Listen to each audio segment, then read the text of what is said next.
Hi viewers, finance ഫോറത്തിൻ്റെ മറ്റൊരു എപ്പിസോഡിലേക്ക് എല്ലാവർക്കും സ്വാഗതം. ഇന്ന് നമ്മോടൊപ്പം ഉള്ളത് അഞ്ജലി. അദ്ദേഹം ഒരു വർക്ക് പെർമിറ്റ് ഹോൾഡറാണ്. നമ്മളിന്ന് ഡിസ്കസ് ചെയ്യാൻ ഉദ്ദേശിക്കുന്ന ഒരു ചെറിയൊരു ടോപ്പിക്ക് ക്രെഡിറ്റ് കാർഡിനെ പറ്റി ഉള്ള ഒരു കണ്ടൻറ്റാണ്. എന്താണ് ക്രെഡിറ്റ് കാർഡിനെ പറ്റി അഞ്ജലിക്ക് അറിയാവുന്ന ഒരു കോമൺ ആയിട്ടുള്ള ഒരു ഇൻഫർമേഷൻ ഒന്ന് ജസ്റ്റ് ഒന്ന് ഷെയർ ചെയ്യാമോ? ക്രെഡിറ്റ് കാർഡ് എന്ന് പറയുമ്പം നമുക്ക് എന്താ പറയുക, നോർമലി എല്ലാവരും വിചാരിക്കുന്നത് ഫ്രീ ആയിട്ട് കിട്ടുന്ന ഒരു കൈൻഡ് ഓഫ് മണി എന്ന് പറഞ്ഞാണ് ഭൂരിഭാഗം ആൾക്കാരും ക്രെഡിറ്റ് കാർഡിനെ പറ്റി വിചാരിച്ചിരിക്കുന്നത്. പക്ഷേ ഞാനിപ്പം ഓൾമോസ്റ്റ് ഒരു 2.5 years ആയി കാനഡയിലോട്ട് വന്നിട്ട്. അപ്പം കമ്പയർ ചെയ്യുമ്പം ഞാൻ ഇന്ത്യയിൽ നിന്നായിരുന്നു വന്നത്. അപ്പം ഇന്ത്യയിൽ കമ്പയർ ചെയ്യുമ്പം കാനഡയായിട്ട് കമ്പയർ ചെയ്യുമ്പോഴത്തേക്കിനും ഇന്ത്യയിൽ പൊതുവെ ക്രെഡിറ്റ് കാർഡ് യൂസ് ചെയ്യുന്നത് വളരെ കുറവാണ്. അതുകൊണ്ട് തന്നെ എങ്ങനെ നമുക്ക് ആ ക്രെഡിറ്റ് കാർഡ് യൂസ് ചെയ്യണമെന്നറിയാതെയായിരുന്നു ഞാൻ ഇങ്ങോട്ട് വന്നത്. അപ്പം ക്രെഡിറ്റ് കാർഡ് കയ്യിൽ കിട്ടി കഴിഞ്ഞപ്പോഴത്തേക്കിനും കൊള്ളാലോ, നമ്മുടെ കയ്യിൽ പൈസ വേണ്ട, അല്ലാതെ എവിടെയെങ്കിലും ഭക്ഷണം കഴിക്കാൻ പോകുന്നു, ടാപ്പ് ചെയ്യുന്നു, പൈസ പോകുന്നു, ഇത് തന്നെയായിരുന്നു പരിപാടി. കുറച്ച് കഴിഞ്ഞ് ഒരു 1 month കഴിഞ്ഞപ്പോഴത്തേക്കിനും ഒരു ബില്ല് വന്നിട്ട് അതെങ്ങനെ പേ ചെയ്യണമെന്ന് എനിക്കറിയില്ലായിരുന്നു. അതായത് credit card have to pay back that credit card. അതെ, അതായത് ഒരു എമൗണ്ട് വന്നു, അതായത് എനിക്ക് തോന്നുന്നു മിനിമം പേയ്മെന്റ് എന്ന് പറഞ്ഞൊരു എമൗണ്ട് വന്നു. അപ്പം എൻ്റെ വിചാരം എന്ന് പറയുന്നത് മിനിമം പേയ്മെന്റ് അടച്ചു കഴിഞ്ഞ് കഴിഞ്ഞാൽ മതി ആ മാസത്തേക്കുള്ളതെന്നായിരുന്നു എൻ്റെ ഒരു വിചാരം കേട്ടോ. എനിക്കറിയാം ഒരു ബ്ലണ്ടർ ആയിരുന്നു അത്. പക്ഷേ ആ മിനിമം പേയ്മെന്റ് അടച്ചു കഴിഞ്ഞു. പിറ്റേ മാസം ക്രെഡിറ്റ് കാർഡിൻ്റെ സ്റ്റേറ്റ്മെൻറ്റ് വന്നപ്പം വേറൊരു വലിയ എമൗണ്ട്, എനിക്ക് ഒരു പർച്ചേസ് ഇൻട്രസ്റ്റ് എന്ന് പറഞ്ഞൊരു എമൗണ്ട് അതിനകത്ത് കാണാൻ പറ്റി.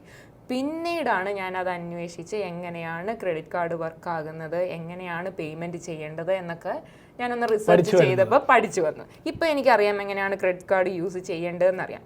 അപ്പം എനിക്ക് ചേട്ടനോട് ചോദിക്കാനുള്ളൊരു കാര്യം എന്ന് വെച്ച് കഴിഞ്ഞാൽ, പൊതുവെ സ്റ്റുഡൻസിനോടാണ് എനിക്ക് പറയാനുള്ളത്. കാരണം അവർക്കറിയില്ല എങ്ങനെയാണ് ഒരു ഒപ്റ്റിമലായിട്ട് ക്രെഡിറ്റ് കാർഡ് യൂസ് ചെയ്യേണ്ടതെന്ന്.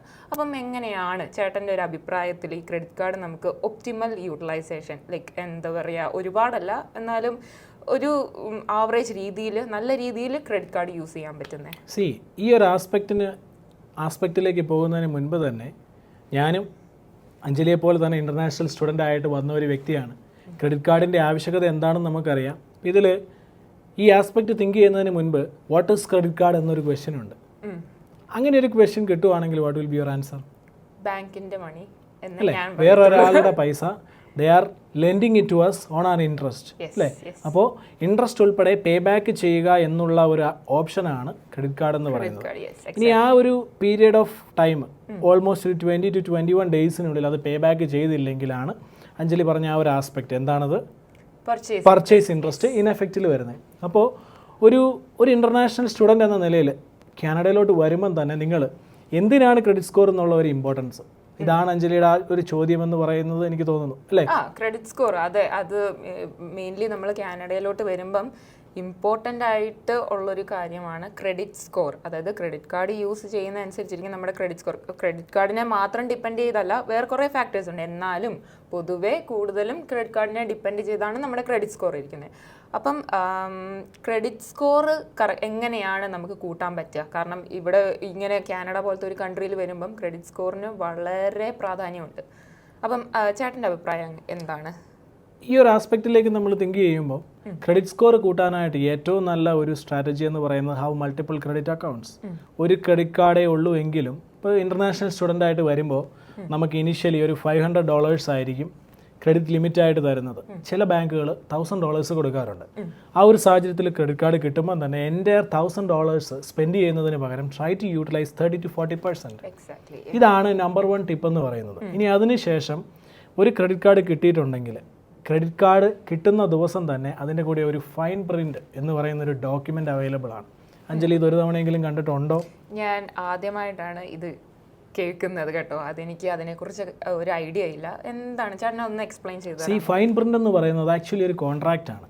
ഒരു ക്രെഡിറ്റ് കാർഡ് കമ്പനി നമുക്ക് തരുമ്പോൾ നമ്മൾ ഒരു ഇൻലൻഡിലാണ് ഇത് നമുക്ക് ഇഷ്യൂ ആവുന്നത്, ഒരു പാക്ഡ് കവറിൽ അല്ലെ, ഒരു സീൽഡ് എൻവലപ്പിൽ. ആ സീൽഡ് എൻവലപ്പിനെ പറ്റി നമ്മൾ ചിന്തിക്കുമ്പം അതിൻ്റെ ഉള്ളിൽ കാർഡ് മാത്രം ഇങ്ങ് പൊളിച്ചെടുത്ത് നമ്മൾ ബാക്കി ഗാർബേജ് ചെയ്യും. ശരിയാണോ? ഞാൻ അത് തന്നെയാണ് ചെയ്തുകൊണ്ടിരിക്കുന്നതും ചെയ്തിട്ടുള്ളതും. അപ്പോൾ അവിടെ ആ ഒരു ഫൈൻ പ്രിന്റ് എടുക്കുക, നിങ്ങൾ അതിലെ റൂൾസ് വായിച്ചു നോക്കുക. എന്താണ് നിങ്ങളുടെ ക്രെഡിറ്റ് കാർഡ്സ് തരുന്നത്, എത്ര ദിവസം കൊണ്ട് ഇത് പേ ബാക്ക് ചെയ്യേണ്ടത്. ഇത് നിങ്ങളും ആ ഒരു ഫിനാൻഷ്യൽ ഇൻസ്റ്റിറ്റ്യൂഷനും തമ്മിലുള്ള ഒരു കോൺട്രാക്റ്റ് ആണ് ആ ഒരു പേപ്പർ എന്ന് പറയുന്നത്. അപ്പോൾ ഒന്ന് ആലോചിച്ച് നോക്കുക, നിങ്ങളുടെ നെഗ്ലിജൻസ് മൂലം അത് വായിച്ചിട്ടില്ല എങ്കിൽ who is gonna take that benefit? Of course the financial institution. ആരുമായിക്കോട്ടെ, ബാങ്ക്സ് ആവാം, അല്ലെങ്കിൽ ഒരു പ്രൈവറ്റ് ഇൻസ്റ്റിറ്റ്യൂഷൻ ആവാം, ഏത് സ്ഥാപനമാണെങ്കിലും you have to understand that importance. ഇനി അടുത്തൊരു കാര്യം എന്ന് പറഞ്ഞാൽ, അപ്പോൾ നെക്സ്റ്റ് സ്റ്റെപ്പ് എന്തായിരിക്കും? ക്രെഡിറ്റ് കാർഡ് നമ്മൾ എടുത്തു, ഫസ്റ്റ് മന്തിലേക്കുള്ള ക്രെഡിറ്റ് കാർഡ് യൂട്ടിലൈസേഷനെ പറ്റി നമുക്ക് അറിയണം അല്ലേ, എങ്ങനെയാണത് ഉപയോഗിക്കേണ്ടത്. ഒരു ഇൻസ്റ്റിറ്റ്യൂഷൻ നമുക്കൊരു 1000 അല്ലെങ്കിൽ ഒരു $500 വെറുതെ തരുമോ? ഇല്ല. ഇനി ഇതിലൊരു അമേസിങ് ഫാക്ടർ എന്ന് പറയുന്നത് ഞാൻ മറ്റൊരു വീഡിയോയിൽ പറഞ്ഞിരുന്നു, GICs free of money, free of കോസ്റ്റിൽ ഗവൺമെൻറ് ഗ്രാൻസ് ആണെന്ന് എക്സ്പെക്റ്റ് ചെയ്യുന്ന ഇൻ്റർനാഷണൽ സ്റ്റുഡൻസ് ഇവിടെയുണ്ട്.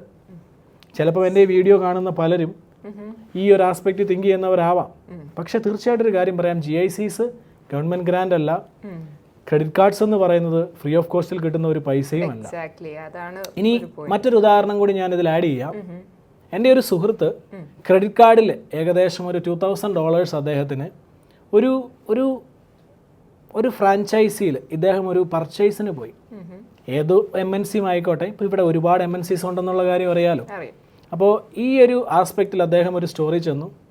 അദ്ദേഹത്തിന് എങ്ങനെയോ ഒരു $2000 ഇൻ്റർനാഷണൽ സ്റ്റുഡൻറ്റിന് $2000 ഒരു ക്രെഡിറ്റ് കാർഡ് അദ്ദേഹം അപ്രൂവ് ആക്കി കൊടുത്തു. ഇത് ആക്ച്വലി പോസിബിൾ ആയിട്ടുള്ളൊരു കാര്യമല്ല, but he should have varied some values. അദ്ദേഹത്തിൻ്റെ അടുത്ത് പറഞ്ഞൊരു കാര്യം, ഇതിൽ നിന്നും $2000 ഇഫ് യു കുഡ് വിഡ്രോ, നിനക്ക് ഇത്ര തുക ക്യാഷ് ബാക്ക് കിട്ടും, തിരിച്ചടയ്ക്കണം എന്നുള്ള ആസ്പെക്ട് ആ സുഹൃത്തിൻ്റെ അടുത്ത് സംസാരിച്ചിരുന്നില്ല.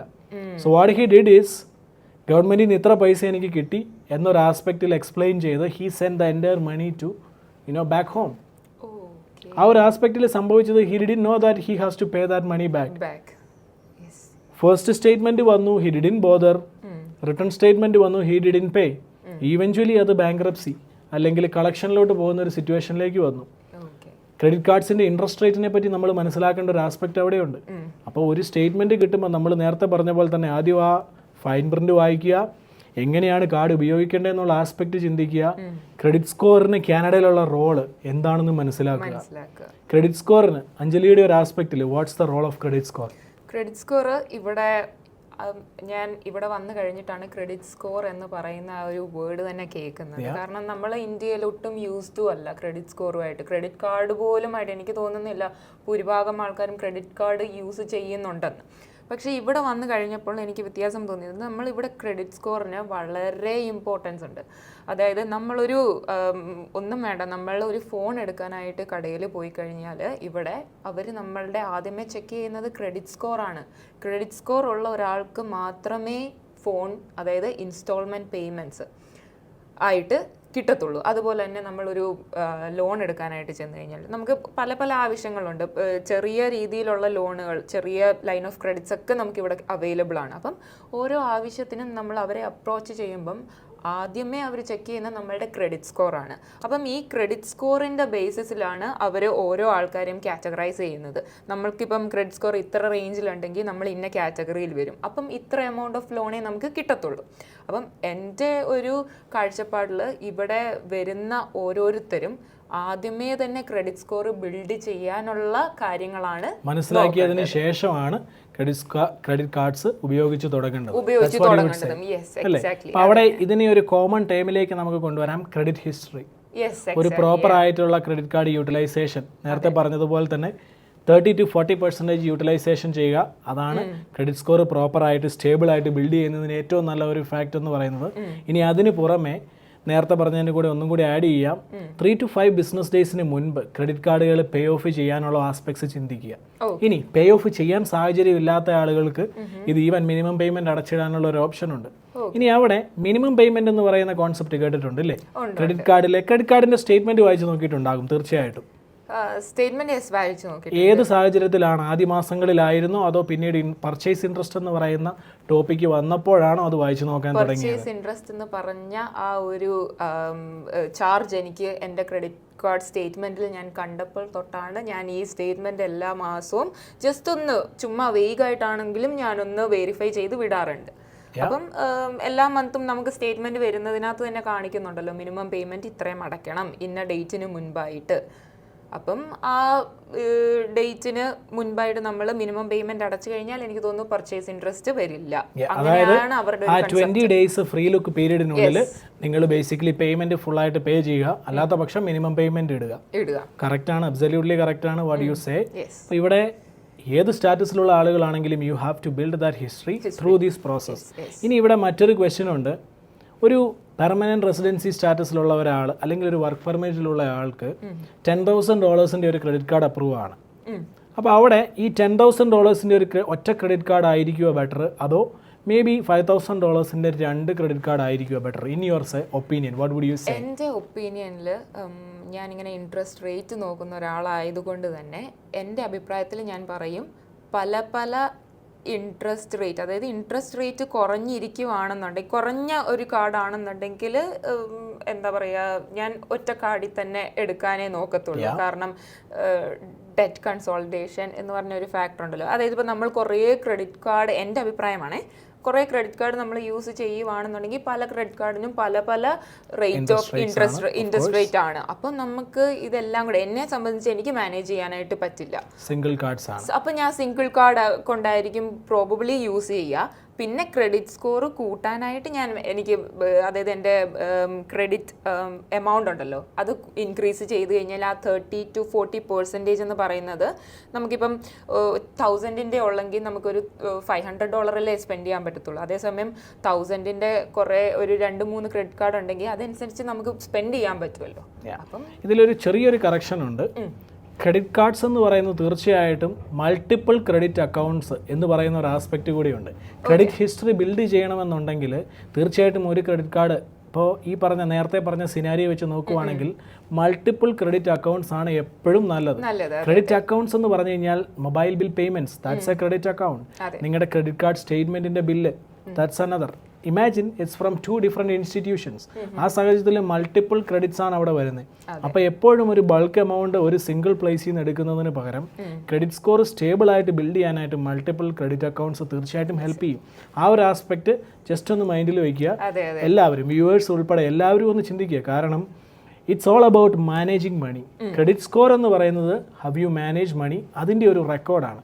ഇപ്പോൾ ഡിഫറെൻറ്റ് ഫിനാൻഷ്യൽ ഇൻസ്റ്റിറ്റ്യൂഷൻസിൽ മൾട്ടിപ്പിൾ അക്കൗണ്ട്സ് ഉണ്ട് എങ്കിൽ you know how to manage all of them. You pay it in time, or even if you don't pay it in time, at least a minimum payment correct ആയിട്ട് അടയ്ക്കുമ്പോൾ they are getting a clear picture that you are doing a proper credit management. അങ്ങനെയാണ് ഒരു credit history build ചെയ്യുന്നത്. ഇനി ഒരു ചില ആളുകൾ, ഇപ്പം ഞാൻ കണ്ട ഒരു കാര്യമുണ്ട്, 6 months കൊണ്ട് ഞാൻ എൻ്റെ ക്രെഡിറ്റ് ഹിസ്റ്ററി ഒരുപാട് അപ്പ് ചെയ്യാറുണ്ട് എന്നൊരു ആസ്പെക്റ്റിനെ പറ്റി ഒരുപാട് ആളുകൾ പറയുന്നത് ഞാൻ കേട്ടിട്ടുണ്ട്. Do you believe in that? 6 months കൊണ്ട് എനിക്ക് ഇതുവരെ ക്രെഡിറ്റ് ഹിസ്റ്ററി അങ്ങനെ റൈസ് ചെയ്യാൻ പറ്റുമോ എന്ന് ചോദിച്ചാൽ എനിക്കറിയില്ല. പക്ഷെ എനിക്ക് ഇതുവരെ സംഭവിച്ചിട്ടില്ല കേട്ടോ. സോ ഈ ഒരു ആസ്പെക്ട് എന്ന് വെച്ച് കഴിഞ്ഞാൽ there are chances it is possible. പക്ഷേ 6 months കൊണ്ട് ഈവൻ ദോ നിങ്ങളുടെ ക്രെഡിറ്റ് സ്കോർ കൂടിയിട്ടുണ്ട് എങ്കിലും അതൊരു സ്റ്റേബിൾ ക്രെഡിറ്റ് ഹിസ്റ്ററി എന്ന് പറയാൻ പറ്റത്തില്ല. ഫിനാൻഷ്യൽ ഇൻസ്റ്റിറ്റ്യൂഷൻസ് എന്ന് പറയുന്നത് നിങ്ങളുടെ ആ ഒരു ഹാബിറ്റിനെയാണ് മോണിറ്റർ ചെയ്യുന്നത്. അപ്പോൾ ഒരു ക്ലയൻറ്റ് എന്ന നിലയിൽ നിങ്ങളും ഇനി കാണുന്ന വ്യൂവേഴ്സ് ആണെങ്കിലും ക്രെഡിറ്റ് ഹിസ്റ്ററി 6 months കൊണ്ട് നിങ്ങൾ മുകളിലോട്ട് ബിൽഡ് ചെയ്തു എന്ന ഒരു aspect it won't work out. Because നിങ്ങളുടെ ഹിസ്റ്ററിയെയാണ് അവർ മോണിറ്റർ ചെയ്യുന്നത്. എങ്ങനെയാണ് നിങ്ങളിത് പേ ബാക്ക് ചെയ്യുന്നത്, അറ്റ്ലീസ്റ്റ് മിനിമം പേയ്മെൻ്റ് എങ്കിലും അടയ്ക്കാറുണ്ടോ.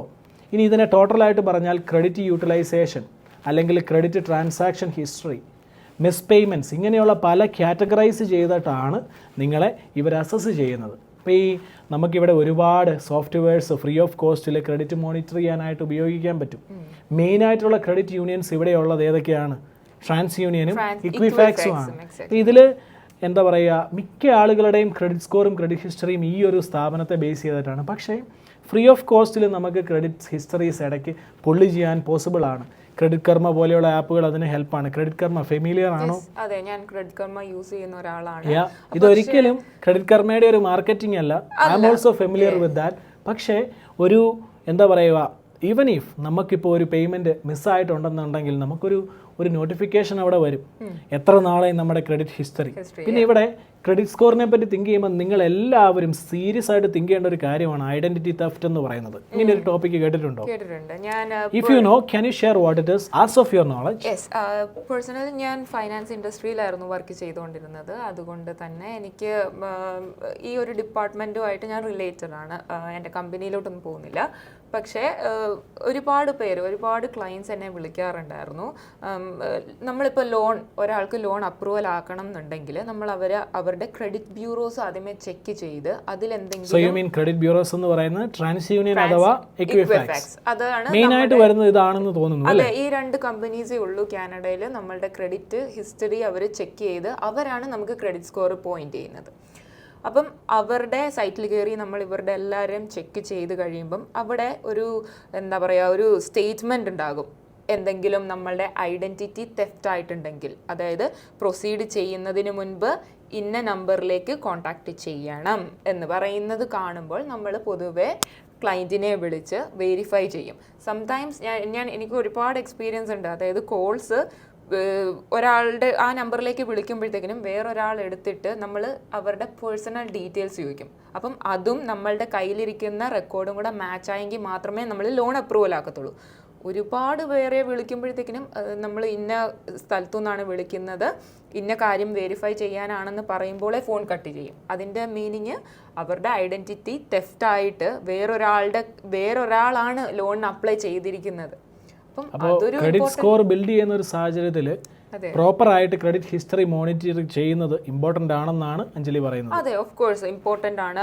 നമ്മളുടെ പേഴ്സണൽ ഡേറ്റാസും സൂക്ഷിക്കേണ്ടത് നമ്മളുടെ ഉത്തരവാദിത്തം തന്നെയാണ്. വൺസ് അത് ലോസ് ആയി കഴിഞ്ഞ് കഴിഞ്ഞാൽ ക്രെഡിറ്റ് ഹിസ്റ്ററി എന്ന് പറയുന്നത് ഭയങ്കരമായിട്ട് കുറയും. പിന്നെ നമുക്ക് ലോൺ അപ്രൂവൽ ആകണം എന്നുണ്ടെങ്കിൽ ഇതുപോലെ കുറേ ബുദ്ധിമുട്ടുകളുണ്ട്. പേഴ്സണൽ വെരിഫിക്കേഷനിൽ പോകും, അവിടുന്ന് അപ്രൂവൽ ആയെങ്കിൽ മാത്രമേ നമുക്ക് ഒരു ലെങ്തി പ്രോസസ് ആണ്. ബേസിക്കലി ടൈം കൺസ്യൂമിംഗ് ആണ്. ഇങ്ങനെ ഒരു സ്റ്റേറ്റ്മെന്റ് നമ്മൾ ക്രെഡിറ്റ് ബ്യൂറോയിൽ കണ്ടു കഴിഞ്ഞ് കഴിഞ്ഞാൽ ഇറ്റ് വിൽ ടേക്ക് 2 or 3 എന്നാണോ ആ ക്ലയന്റിനെ റീച്ച് ഔട്ട് ചെയ്യുന്നത് അന്ന് വരെ നമ്മൾ വെയിറ്റ് ചെയ്യണം. വൺസ് ആ നമ്പറിലേക്ക് വിളിച്ച് വേറൊരു ഫ്രോഡുലന്റ് ആക്ടിവിറ്റി ആണെന്ന് അറിഞ്ഞു കഴിഞ്ഞാൽ നമുക്ക് ലോൺ അപ്രൂവ് ആക്കാൻ പറ്റില്ല. അപ്പം തന്നെ നമ്മൾ അത് റിജക്ട് ചെയ്യും. ഇനി ഇതിന് പുറമെ എനിക്കും ഐഡന്റിറ്റി തെഫ്റ്റുമായിട്ട് ഫെമിലിയർ ആയ 1-2 സിറ്റുവേഷൻസ് ഉണ്ട്. ഒരു ഇന്റർനാഷണൽ സ്റ്റുഡൻ്റ് ആയിരുന്നു. അദ്ദേഹത്തിൻ്റെ ഒരു സാഹചര്യം എന്ന് പറയുന്നത് കാനഡയിലോട്ട് വന്നു, somehow his SIN number got spammed. അപ്പോൾ അവിടെ സംഭവിച്ചത് അദ്ദേഹത്തിൻ്റെ ഐഡന്റിറ്റി തെഫ്റ്റ് നടന്നു, ഇദ്ദേഹം പോലും അറിയുന്നില്ല. ഒരു ഫോൺ മേടിക്കാനായിട്ട് 6 മാസത്തിന് ശേഷം ഇദ്ദേഹം ചെന്നപ്പോഴാണ് ഇദ്ദേഹത്തിൻ്റെ പേരിൽ, remember he's an international student, ഇദ്ദേഹത്തിൻ്റെ പേരിൽ ഒരു ലോൺ ഉണ്ട് എന്നും ആ ലോൺ പേ ബാക്ക് ചെയ്തിട്ടില്ല എന്നുള്ള ഒരു ആസ്പെക്ട് വരുന്നത്. See right now he's in trouble. ഒരു ഫോൺ എടുക്കാനുള്ള ഒരു സിറ്റുവേഷനിലില്ല അദ്ദേഹം, ഒരു വണ്ടി മേടിക്കാനുള്ള ഒരു ആസ്പെക്റ്റ് ഇല്ല. അപ്പോൾ ഇങ്ങനെയുള്ള ആളുകൾ വളരെ റെയർ കേസസ് ആണ്, ബട്ട് സ്റ്റിൽ ഇങ്ങനത്തെ ഓപ്ഷൻസ് അല്ലെങ്കിൽ ഇങ്ങനത്തെ ആളുകളും ഇവിടെ ഉണ്ട്.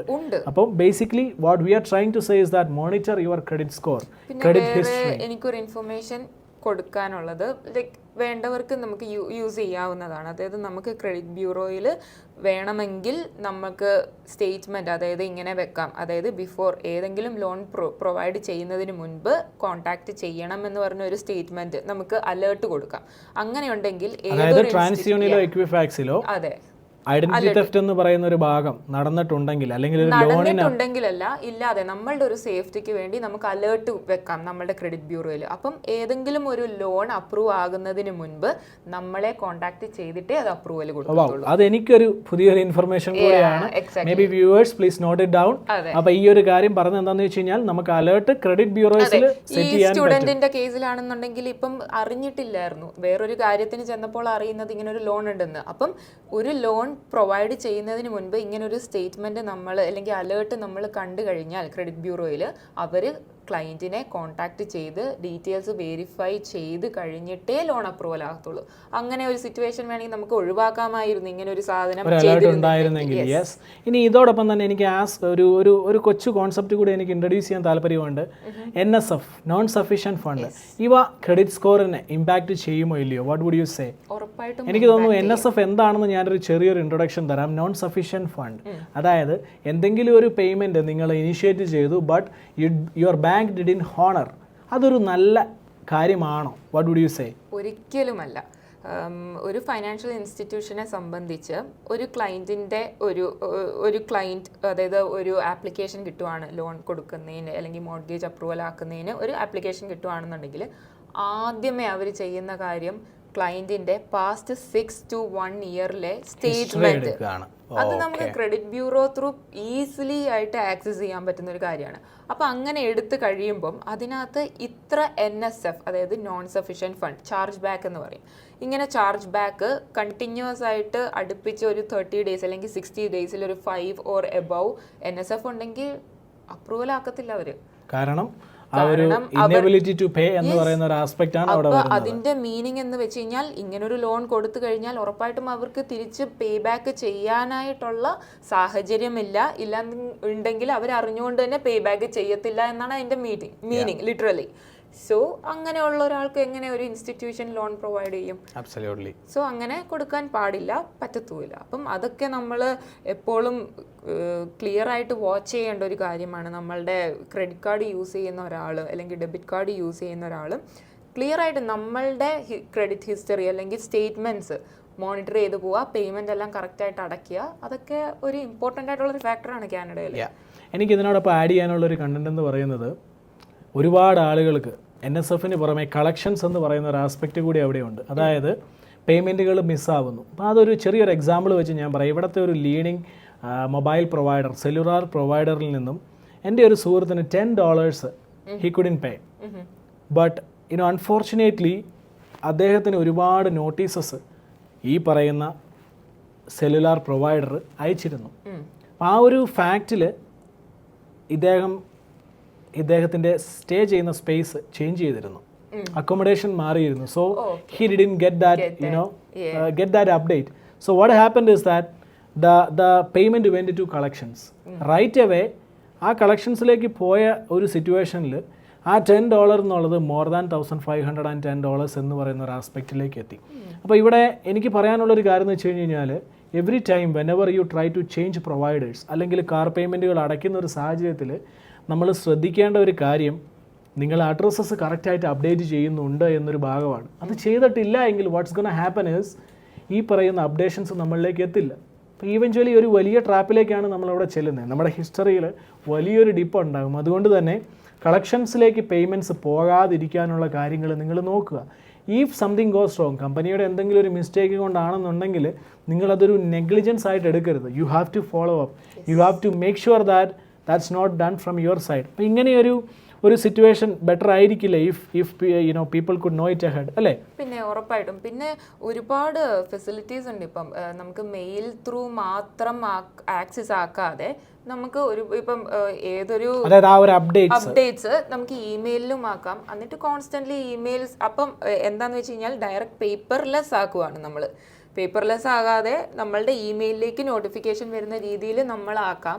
ഇല്ലെങ്കിൽ അവരെ ഒന്ന് കോൺടാക്ട് ചെയ്താലും അങ്ങനെ ആക്കാം. ഈ ഇൻ കേസ് ലൈക്ക് അഡ്രസ്സസ് ഒക്കെ മാറുന്ന സിറ്റുവേഷനിൽ അവരെ കോൺടാക്ട് ചെയ്ത് പേപ്പർലെസ് ആക്കാൻ പറഞ്ഞു കഴിഞ്ഞാൽ നമുക്ക് ഡയറക്റ്റ് മെയിലേ വരത്തുള്ളൂ. ഈ ഒരു വ്യൂ പോയിന്റ് ഞാനൊന്ന് ജസ്റ്റ് ഒന്ന് ഇലാബറേറ്റ് ചെയ്ത് തരാം, just to make myself clear. അതായത് ഇപ്പോൾ ഒരു ഫോൺ എടുക്കുകയാണ്, ആ ഒരു ഫോൺ എടുക്കുന്ന ഒരു സാഹചര്യത്തിൽ we are lending that from an institution with loans. അപ്പോൾ ആ ഒരു സാഹചര്യത്തിൽ what you are saying is that പേപ്പർലെസ്സും അതായത് ഓൺലൈൻ ആയിട്ടുള്ള അപ്ഡേഷൻസും ഓണാക്കി ഇടുക. എൻ്റെ ഒരു രീതിയിൽ എന്താണെന്ന് വെച്ച് കഴിഞ്ഞാൽ, നമ്മളിപ്പം ഞാൻ സ്റ്റുഡൻ്റ് ആണ്, വർക്ക് പെർമിറ്റിലാണ്. അപ്പം എനിക്ക് സ്ഥിരമായിട്ട് ഞാൻ ഒരു സ്ഥലത്ത് നിൽക്കാറില്ല. ഓൾവേസ് ലൈക്ക് ലീസിൻ്റെ ലെങ്ത് അനുസരിച്ച് ഞാൻ 6 months അല്ലെങ്കിൽ 1 year കൂടുമ്പോൾ വീടുകൾ മാറുന്നുണ്ട്. ആ ഒരു സിറ്റുവേഷനിൽ എനിക്കിങ്ങനെ മെയിൽ വരിക എന്ന് പറയുന്നത് എനിക്ക് ബുദ്ധിമുട്ടാണ്. അതുപോലെ തന്നെ എൻ്റെ പ്രീവിയസ് ഓണേഴ്സിനും ഹൗസ് ഓണേഴ്സിനും ബുദ്ധിമുട്ടാണ്. അവർക്ക് ഇങ്ങനെ മെയിൽ വന്നുകൊണ്ടിരിക്കുക. അപ്പം നോർമലി ഞാൻ ചെയ്യുന്ന കാര്യം അത് പേപ്പർലെസ് ആക്കുകയാണ്. ഇപ്പൊ ബാങ്ക് സ്റ്റേറ്റ്മെന്റ് ആണ്. യെസ്, അതുകൊണ്ട് എനിക്ക് അപ്ഡേഷൻസ് എല്ലാം എൻ്റെ മെയിലിലേക്ക്. ഇതും ക്രെഡിറ്റ് സ്കോറിനെ ഡിപ്പെൻഡ് ചെയ്യുമോ എന്ന് ചോദിച്ചാൽ തീർച്ചയായിട്ടും. കാരണം if you miss that payment it will affect you. That's the sole point you are trying to say. Yes, exactly. ഇനി ഇതിന് പുറമെ ക്രെഡിറ്റ് ഹിസ്റ്ററി ബിൽഡ് ചെയ്യേണ്ടതിൻ്റെ ഒരു ആവശ്യകത എന്ന് പറയുന്നത്, ആസ് ഓഫ് മൈ നോളജ്, ഒരു വീട് മേടിക്കണമെന്ന് ആഗ്രഹമുള്ളവരാണ് എല്ലാവരും. No matter your status is international student or your status is work permit, credit score എന്ന് പറയുന്ന ആ ഒരു ഹിസ്റ്ററി ആണ് that plays a crucial role. Do you agree? Of course. ഞാൻ പറഞ്ഞതുപോലെ ഒരു കാര്യം, നമ്മൾ ചെറിയൊരു കാര്യത്തിന് ഇവിടെ പോയി കഴിഞ്ഞ് കഴിഞ്ഞാൽ അവർ ക്രെഡിറ്റ് ഹിസ്റ്ററി അല്ലെങ്കിൽ ക്രെഡിറ്റ് സ്കോർ നോക്കും. അപ്പം ഈ മോർഗേജ് ഒക്കെ അപ്രൂവൽ ആകണം എന്നുണ്ടെങ്കിൽ അവർ അതുപോലെ സീരിയസ് ആയിട്ട് നമ്മളുടെ പ്രീവിയസ് ഹിസ്റ്ററീസും വാച്ച് ചെയ്യുന്നുണ്ട്. എന്നാൽ മാത്രം ഇത്ര വലിയൊരു ഹ്യൂജ് എമൗണ്ട് അവർക്ക് കൊടുക്കാൻ പറ്റത്തുള്ളൂ. വീട് ചേട്ടൻ വാങ്ങിച്ചതായത് കാരണം എനിക്ക് തോന്നുന്നു കുറച്ചും കൂടെ നന്നായിട്ട് അതൊന്ന് എക്സ്പ്ലെയിൻ ചെയ്ത് കൊടുക്കാൻ പറ്റും ആ പ്രോസസ്. മേ ബി അത് എന്ന് പറയുന്ന ആ ഒരു ഹൗസ് ബൈയിങ് പ്രോസസ്സ് നമുക്ക് വേണമെന്നുണ്ടെങ്കിൽ ഒരു അനദർ കണ്ടന്റ് ആയിട്ട് നമുക്ക് ചെയ്യാവുന്നതായിരിക്കും ബെറ്റർ എന്ന് എനിക്ക് തോന്നുന്നു. കാരണം ആ ഒരു ആസ്പെക്ട് എന്ന് പറയുന്നത് ക്രെഡിറ്റ് സ്കോറിന്റെ ഇമ്പോർട്ടൻസ് മാത്രമല്ല, ഇതൊരു ഹാബിറ്റാണ്. സി ഓവർനൈറ്റ് അല്ല ഒരാൾ ഒരു വീട് മേടിക്കുന്നത്. You build it A head. അത് എന്താ പറയുക, ഇറ്റ്സ് എ പ്ലാനിങ്. സ്റ്റുഡൻറ് സ്റ്റാറ്റസിൽ തൊട്ട് തുടങ്ങിയ എൻ്റെ ഒരു ജേണിയാണ് ഹോമിന് വേണ്ടിയിട്ടുള്ള സേവിങ്സ് എന്ന് പറയുന്നത്. So I would say that's a broader topic. Maybe we'll discuss it in another day. So with regards to credit history, I would say proper ആയിട്ടുള്ള payments that would make it. Proper ആയിട്ടുള്ള management of credits that will make it. അല്ലേ? ഇനി ഇതിന് പുറമെ നമുക്ക് അതിലേക്ക് add on ചെയ്യാൻ പറ്റുന്ന എന്തെങ്കിലും ഒരു കണ്ടന്റ് ഉണ്ടോ? What do you say? Add on ചെയ്യാൻ ഇതൊക്കെയാണ് മെയിനായിട്ട്. പിന്നെ വേറെ എനിക്കൊരു കാര്യം പറയാനുള്ളത്, ഒരുപാട് ക്രെഡിറ്റ് കാർഡ്സ് ഒക്കെ അവൈലബിൾ ആണ്. അപ്പം നമ്മൾ അതിൽ നിന്ന് എങ്ങനെയാണ് ഒരു നല്ല ക്രെഡിറ്റ് കാർഡ് നമുക്ക് ചൂസ് ചെയ്യാൻ പറ്റുന്നത്?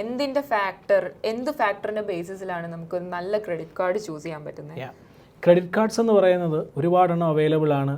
ഇവിടെ എപ്പോഴും നമ്മളിപ്പോൾ നോക്കുകയാണെന്നുണ്ടെങ്കിൽ എന്താ പറയുക, സെർച്ച് എഞ്ചിൻ ഒപ്റ്റിമൈസേഷൻ എന്ന് പറയുന്ന ഒരു ബ്യൂട്ടിഫുൾ കോൺസെപ്റ്റ് ഉണ്ട്. When you talk about credit cards, maybe 2 of your friends right away lot of ads pop up. അപ്പോൾ യൂഷ്വലി സംഭവിക്കുന്നതെന്ന് വെച്ച് കഴിഞ്ഞാൽ people go along with that ads. ഇനി ഇവിടെ എനിക്കിതിലൊരു കറക്ഷൻ പറയാനുള്ളത് എന്താണെന്ന് ചോദിച്ചാൽ, you have to have a lot of research. Annual fee ഇല്ലാത്ത, ക്രെഡിറ്റ് റേറ്റിന് ഇൻട്രസ്റ്റ് റേറ്റ് കുറഞ്ഞ ബാങ്കുകളെ നിങ്ങൾ ഡിപ്പെൻഡ് ചെയ്യുക. Easily pay back methods. ഇനി ചില ബാങ്കിങ് ഇൻസ്റ്റിറ്റ്യൂഷൻസിൽ ഞാൻ ശ്രദ്ധിച്ചിട്ടുണ്ട്, അല്ലെങ്കിൽ ഫിനാൻഷ്യൽ ഇൻസ്റ്റിറ്റ്യൂഷനിൽ ഞാൻ ശ്രദ്ധിച്ചൊരു കാര്യം, they make the payment process very complex. അതെന്തുകൊണ്ടാണെന്ന് ചോദിച്ചു കഴിഞ്ഞാൽ, യൂഷ്വലി ഞാൻ പറഞ്ഞൊരു കാര്യമുണ്ട്, 3 to 5 ബിസിനസ് ഡേയ്സിന് മുൻപ് പേ ബാക്ക് ചെയ്യണം എന്നൊരു aspect. So why do they make that process complex is just to make that payment delayed. So that what happens. Sorry to interrupt, just to make it clear, like ഏത് ഡേറ്റിന് മുമ്പാണ്, അതായത് payment date നിങ്ങൾക്ക് അതായത് ഇന്ന ദിവസത്തിനുള്ളിൽ payment അടയ്ക്കണം എന്ന ഒരു ആസ്പെക്ട് നിങ്ങളുടെ മെയിലിൽ വരും, അല്ലെങ്കിൽ അപ്ഡേറ്റ് വരും. അതിന് 3 to 5 ബിസിനസ് ഡേയ്സ് മുൻപ് അടയ്ക്കുക. സി ഇമാജിൻ, നിങ്ങൾ ക്രെഡിറ്റ് കാർഡ് എടുത്തത് maybe 16th of June ആണെങ്കിൽ അവർ തരുന്ന സ്റ്റേറ്റ്മെന്റിൽ മേ ബി 20th of Juneനുള്ളിൽ യു ഹാവ് ടു പേ എന്ന സ്റ്റേറ്റ്മെന്റ് 15 days ബാക്കിൽ നമുക്ക് അയച്ചു തരും. So you have to make sure you have done that payment in 3 to 5 business days. Because ആ ഒരു കോംപ്ലക്സ് പ്രൊസീജിയറിനുള്ളിൽ സംഭവിക്കുന്നത് sometimes payment won't go through. So what happens? That purchase interest will kick in. So you see, അപ്പോൾ അവിടെ when you choose that credit card, ഇങ്ങനെയുള്ള കാര്യങ്ങൾ അവിടെ think ചെയ്യണം. എത്രത്തോളം ക്രെഡിബിൾ ആണ് ആ ഒരു ക്രെഡിറ്റ് കാർഡ് എന്നുള്ള ആസ്പെക്ട്സ്. പിന്നെ ക്രെഡിറ്റ് കാർഡ്സ് ഓഫർ ചെയ്യുന്ന perks, you have to look through it. Perks എന്ന് പറയുന്ന ഒരു വളരെ ഇമ്പോർട്ടൻ്റ് ആയ കാര്യമാണ്. കാരണം നിങ്ങൾക്കുള്ള ട്രാവൽ ഇൻഷുറൻസ് ആയിക്കോട്ടെ, ട്രിപ്പ് ഇൻട്രപ്ഷൻ ആയിക്കോട്ടെ, ലോഞ്ച് ആക്സസ് ആയിക്കോട്ടെ, ഇങ്ങനെയുള്ള പല കാര്യങ്ങളും നോക്കിയിട്ട് വേണം ക്രെഡിറ്റ് കാർഡ് എടുക്കാൻ. ഇനി ഇൻ്റർനാഷണൽ സ്റ്റുഡൻസിന് മൾട്ടിപ്പിൾ ക്രെഡിറ്റ് കാർഡ്സ് എടുക്കണം എന്നുള്ള ഒരു റോങ് ഇൻഫർമേഷൻ അല്ല. But parallelly what I am trying to say is, work പെർമിറ്റിലും PR-ലൊക്കെ ഉള്ള ആളുകൾക്ക് എമർജൻസി മണി ആയിട്ട് ക്രെഡിറ്റ് കാർഡിനെ നമുക്ക് മാർക്കറ്റ് ചെയ്യാൻ പറ്റില്ല. But still when they need, you shop around, you compare both credit cards. ഒരു ആപ്പിൾ ടു ആപ്പിൾ കമ്പാരിസൺ നടത്തിയതിന് ശേഷം choose a credit card. Annual fee is a number 1 thing. Interest rate that you pay, credibility of that particular providers, all of them plays a crucial role. That's what I would say. Okay, thank you yeah. so much. So I hope you guys got a clear picture about credit card, credit scores and credit history. Hope it helps. Thank you.